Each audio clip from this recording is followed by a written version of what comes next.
All right, welcome back to the Hutchinson Report Town Hall, the air. All right, we have about, 3 to 5 minutes where we do kind of a little bus person's tour of the news and events. Things that I think, not Leroy, I think were significant during the week.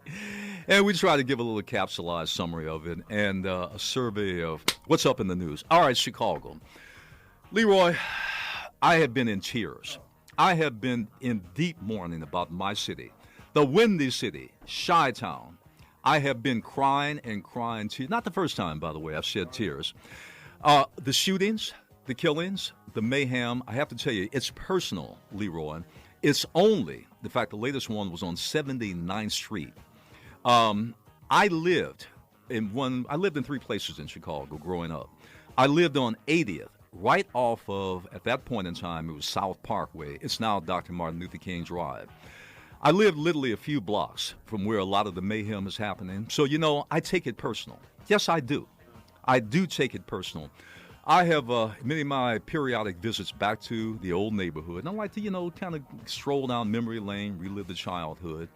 I think about the Chicago I remember growing up. We had great communities then. Yeah, it was a segregated city, but it didn't matter. People watched everyone.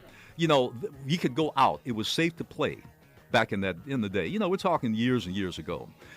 It was a community that really cared, that really watched out for children, senior citizens, protected life, respected life. It was a productive community despite everything and all the towering odds. And to see what's happening now and continues to happen, it breaks my heart to no end. I've reached out, Leroy, and we're going to continue to reach out to a number of the community groups. There are groups there, by the way, on the ground, working to stop the violence. I mean, really in the trenches doing great work there. And there are two that come to mind. I'm not going to get into details now, but my organization, the LA Urban Policy Roundtable, we've reached out to them. I'll be having conversations with them today. Stay tuned on that because we're going to do everything we can within our small, little, modest way, to stand up, to bear witness, to have a presence there. And we figured out a couple of ways to do that, so we'll make some announcements about that. All right. Economics 101, Leroy. If you have money in a working person, if a working person has money in his or her pocket, what do? After they buy food, pay rent, and the basic necessities, they go and they buy things. They go to Target, they go to Walmart, they go to Macy's, department stores, hardware stores, retail stores. In other words, let's walk up the food chain. Every dollar spent there does one thing. One, it encourages producers to produce more, buy and sell. The second thing is that means more employment. The third thing, it means more tax dollars for state, local, and national governments. When workers cannot buy, this is not rocket scientists, and it's not Keynesian economics. You do what? You depress the economy, not stimulate the economy. Why can't the GOP understand that? Why can't McConnell understand that? Why are you dilly-dallying over putting money in workers' pockets, i.e. unemployment insurance, right, Vino, i.e. a greater stimulus? They did that, by the way, in Denmark. They did that in Sweden. They did that in Germany. And look what happened. Boom.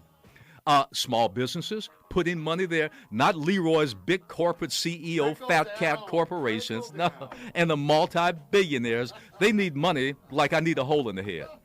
So, again, McConnell, the GOP, playing with workers' lives. But not only that, playing with the economy. Are you trying to sink this economy? Are you trying to bring on another 1930 style Great Depression? Is that what you're trying to do? We don't know when COVID's going to end. We don't know if it is going to end. We don't know when the shutdowns are going to be unshut down. We don't know anything. But we do know one thing. Without money, without to pay rent, without the money to buy the necessities, i.e. food, shelter, and clothing, and then a little bit left over for, the pleasures of life. Yeah. I got to tell you got nothing. Yeah. All right.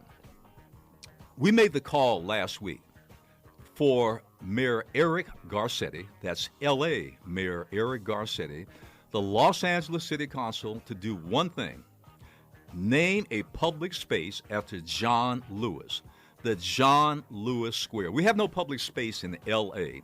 We got enough of the old Confederate monuments. We still got a few of those around, by the way, even in L.A., believe it or not. No John Lewis Square. We don't need to go into who John Lewis is, what he represented, and his monumental legacy. The fact of the matter is we need a public place. We're making that call again. Let the mayor know. Let your city council person know.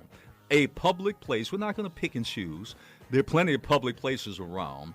A John Lewis Square as a teaching monument for generations to come about the life, legacy, not just of Lewis, but the Lewises that made us, namely the monumental contribution and certainly valor and struggle in the civil rights movement. We need a John Lewis Square. Mr. Mayor, Mr. and Ms. City Council, get busy on that. We need it now. John Lewis, by the way, Leroy, will be laying in state at the Capitol Rotunda. I don't know how many days, and of course announcements will be made about what I'm sure will be a massive, almost state funeral, and he deserves that. Your favorite president, Donald Trump. Yep. All of a sudden now, you know what he thinks about immigrants. He doesn't even want to make them anything. That they can't vote, they can't do anything. Here's a prediction, Vino, as we get closer to the election and his desperation, Trump, his desperation level rises. You're going to see things come the latter part of September. You're going to see things in October. I have no hair. It will make my hair stand on its head. You're going to see every dirty trick, every lie, every manipulation, everything in the book. They are going to throw the book. Joe Biden's going to, by the time they get through with Joe Biden, you'll think he's Joe Stalin, V.I. Lenin, Fidel Castro, Karl Marx, by the time they get through with him. It's going to be ugly. What's going on in Portland? Why are the feds in Portland? No, it's not. No, it's not fake news. Why do you have federal agents up there mucking up everything in a democratic city? Well, I just think it's a nasty question. Well, it might be a nasty question, but, you know, your answer is even nastier, Trump. The fact of the matter is, Leroy, have you noticed? I don't see Trump threatening to send federal troops, federal marshals, federal paramilitary everything to Republican-controlled cities. I wonder why. Why they all happen to be Democratic cities. Very curious. Let's keep our eye on that. A final thing. Pick up the L.A. Times tomorrow. A big op-ed. Biden faces pressure to pick a black woman as his running mate. Who should it be?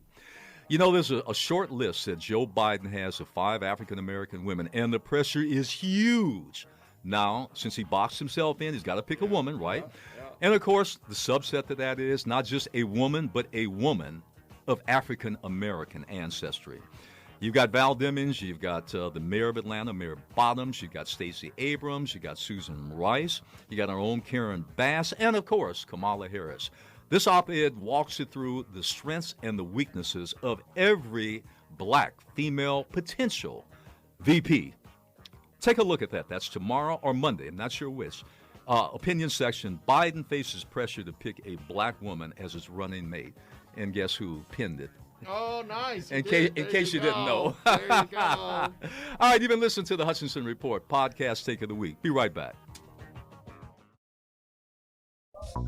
The Hutchinson Report. There will be major battles within the Senate, the House, Congress, and the White House, whoever the president is. Your host, Earl Afari Hutchinson. We got to cut this. We got to cut that. We got to raise taxes. Why? Because you've got to raise that money somewhere, and we know 1% corporate cronies, they're not going to pay their share. Tune into the Hutchinson Report, Saturdays at 9 a.m. Once again, it falls back on the shoulder of guess who? Joe and Jane, blue collar and poor person. There is no free lunch. Right here on KPFK.